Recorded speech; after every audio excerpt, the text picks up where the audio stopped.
এরা এই দেশকে রক্ষা করেছে, এই দেশকে নতুনভাবে পুনর্জন্ম দিয়েছে, এবং এই পুনর্জন্মে যে বাংলাদেশ পেলাম, সে বাংলাদেশ যেন অত্যন্ত দ্রুত গতিতে এগিয়ে চলতে পারে, সেটাই হলো আমাদের শপথ। সেটা আমরা রক্ষা করতে চাই, এগিয়ে যেতে চাই। আজকে আবু সাঈদের কথা মনে পড়ছে আমাদের, যে আবু সাঈদের ছবি বাংলাদেশের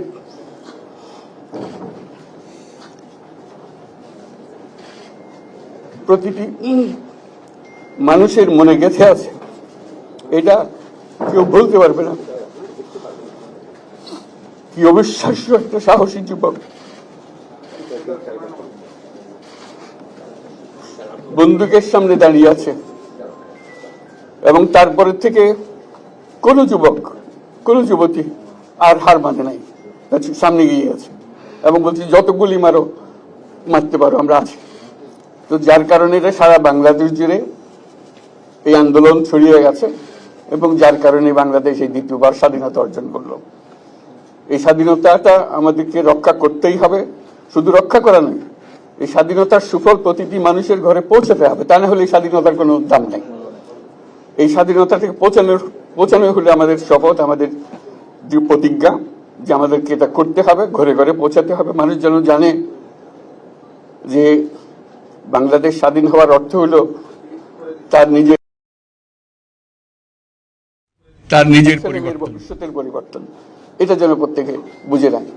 এবং আজকের তরুণ সমাজকে বোঝানো যে এই দেশ এটা তোমাদের হাতে, তোমরা এটাকে তোমাদের মনের মতো করে গড়ে তুলবে। তোমরা যেভাবে স্বাধীন করতে পেরেছো, তোমরা এটাকে তোমাদের মনের মতো করে গড়তেও পারবে, এবং তোমাদের দেখে সারা দুনিয়া শিখবে কিভাবে একটা দেশ, একটা তরুণ সমাজ গ্রহণ করতে পারে এবং তাকে পাল্টে ফেলতে পারে। তাদেরকে আমি বারে বারে এমনি উপদেশ দিই যে পুরনোদের বাদ দাও, তাদের এই পুরনো চিন্তা দিয়ে এটার মুক্তি আমাদের হবে না, করি সারা দুনিয়ার মধ্যে এটা হবে না। এটা শুধু বাংলাদেশের কথা না, সারা দুনিয়াকে জুড়ে কথা বলছি। তোমাদের মধ্যে যে শক্তি আছে, যে ক্রিয়েটিভিটি আছে, সৃজনশীলতা আছে, সেই সৃজনশীলতাকে কাজে লাগাতে হবে। এটা শুধু বই খাতাতে লেখার জিনিস না, এটাকে প্রকাশ করার জিনিস, স্থাপন করার জিনিস, সেটা করা। এটা আমরা এই আজকে আমাদের পুরো কাজটা হলো, দায়িত্বটা হলো, তারা যেটা অর্জন করে নিয়ে এসছে, এখন তাদেরকে দিয়ে এটাকে করিয়ে দেওয়া, আমাদের সমস্ত কাঠামোগুলো পরিষ্কার করে দেওয়া। সরকার বলে একটা জিনিস আছে, কিন্তু মানুষের কোনো আস্থা নেই। মানুষ মনে করে সরকার একটা দমন পীড়নের একটা যন্ত্র, যেখানে পায়, যেখানে সুযোগ পায় তার একটা কষ্ট দেওয়া, তার থেকে নিংড়ে দেওয়া, যে সকল স্তরে। এটা হলো তার থেকে কেমন ভাবে সামাল দিতে হবে, তাকে একটা ভয়ের একটা জিনিস, তাকে সামাল দিয়ে চলা, এটা হলো সরকার। এটা সরকার হতে পারে না। সরকারকে দেখে মানুষের বুক ফুলে উঠবে যে আমাকে সাহায্য করবে, আমাকে রক্ষা করবে, আমার সরকার আমার জন্য দাঁড়াবে। সরকার তার জন্য দাঁড়ায় না কোনো সময়। যে সরকার হবে, সেই সরকার মানুষকে রক্ষা করবে, মানুষের আস্থাভাজন হবে। কেউ জোর করে তাকে বলার ভালো আছে এটা না, সে নিজে নিজে বিশ্বাস করবে। সরকারি লোক দেখলে বলছে আমার লোক, আমাকে রক্ষা করার লোক। সেই আস্থাটা আমাদেরকে ফিরিয়ে আনতে হবে মানুষের মনে, তাহলে মানুষও যোগ দেবে এটাকে। মানুষ এখন পিছিয়ে থাকে যে কিসের মধ্যে আমাদেরকে ঢুকিয়ে দিচ্ছে। আমরা যেন জানতে পারি যে এইটা আমরা সবাই মিলে আমরা অগ্রসর হতে পারি। একটা বড়, সারা বাংলাদেশ একটা বড় পরিবার, এই পরিবার আমরা একসঙ্গে চলতে চাই, এবং আমাদের মধ্যে দ্বিধা দ্বন্দ্ব যা কিছু সরিয়ে ফেলতে চাই। যারা বিপথে গেছে তাদেরকে পথে আনতে চাই, যাতে করে একসঙ্গে আমরা কাজ করতে পারি। এর মধ্যে আমরা শুনলাম, আসার পথে শুনে আসছি যে এখানে আইন শৃঙ্খলার ব্যাঘাত হচ্ছে, মানুষকে আক্রমণ করছে, ঘরবাড়ি জ্বালিয়ে দিচ্ছে, সম্পদ জ্বালিয়ে নষ্ট করছে, চুরি করছে, দিয়ে যাচ্ছে, অফিস আদালতে আক্রমণ করছে, সংখ্যালঘুদের উপর আক্রমণ করছে, হিন্দু, বৌদ্ধ, খ্রিস্টান, আহমদিয়া সবার উপর আক্রমণ করছে। এগুলো হলো ষড়যন্ত্রের অংশ, এগুলো আমাদের বিষয় না।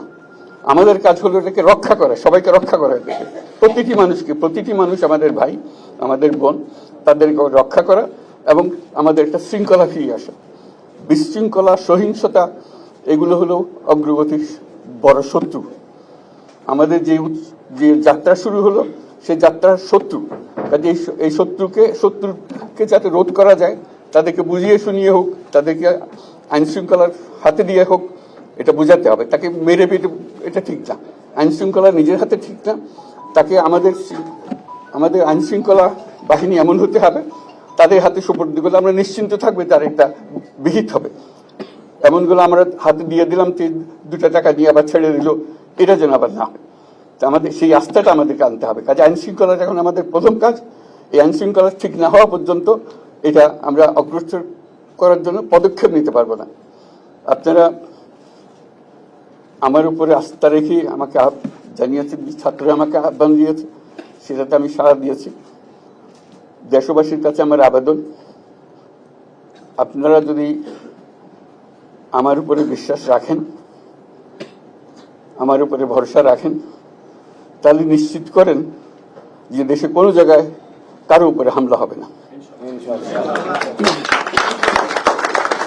এটা আমাদের প্রথম দায়িত্ব। এটা যদি আমি করতে না পারি, এটা আমার কথা যদি না শোনেন আপনারা, তাহলে আমার প্রয়োজন এখানে নাই। আমাকে বিদায় দেন, আমি আমার কাজে থাকি, সেখানে আমি ব্যস্ত থাকি। যদি আমাকে প্রয়োজন মনে করেন, তাহলে আমাকে প্রয়োজন মনে করলে আপনাদেরকে দেখাতে হবে যে আমার কথা আপনারা শোনেন। আমার কথা না শুনলে আমার কোনো প্রয়োজন নাই। আমার প্রথম কথা হলো, আপনারা বিশৃঙ্খলা থেকে দেশকে রক্ষা করেন, আপনারা সহিংসতা থেকে দেশকে রক্ষা করেন, যাতে আমরা যা যা আমাদের ছাত্ররা আমাদেরকে পথ দেখায় সেই পথে আমরা এগিয়ে যেতে পারি। এটা একটা খুব সুন্দর দেশ হতে পারে বাংলাদেশ, একটা খুব সুন্দর দেশের সম্ভাবনাময় দেশ। কাজে এই সম্ভাবনাগুলোকে আমরা নষ্ট করে দিয়েছি। এখন আবার সেই বীজতলা আবার তৈরি করতে হবে, আবার আমাদেরকে জেগে উঠতে হবে। তারাই এই বীজতলা তৈরি করবে, তাদের হাত দিয়েই হবে, এবং তাদের দিকে আমরা তাকাবো এবং আমরা তাদের নির্দেশ মতে আমরা অগ্রসর হব। এখানে সরকারি কর্মকর্তা কর্মচারী যারা আছেন, সেনাবাহিনী, বিমান বাহিনী, নৌবাহিনী প্রধানরা যারা আছেন, তাদের প্রতি অনুরোধ, আমরা একটা পরিবার, এইটার মধ্যে যেন আমাদের গোলযোগ না হয়, আমরা একযোগে একসাথে চলতে পারি এবং আমরা তড়িৎ গতিতে একটা সুন্দর বাংলাদেশ গড়ার পথে এগিয়ে যেতে পারি।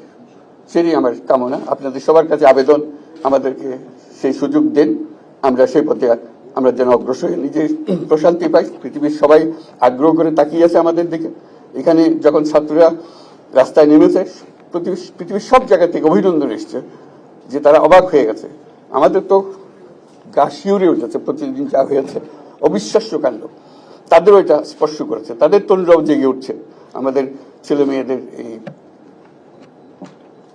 অভিজ্ঞতা থেকে, তাদের এই সংবাদ থেকে তারাও চোখ জেগে উঠেছে আমরা কি করতে পারি।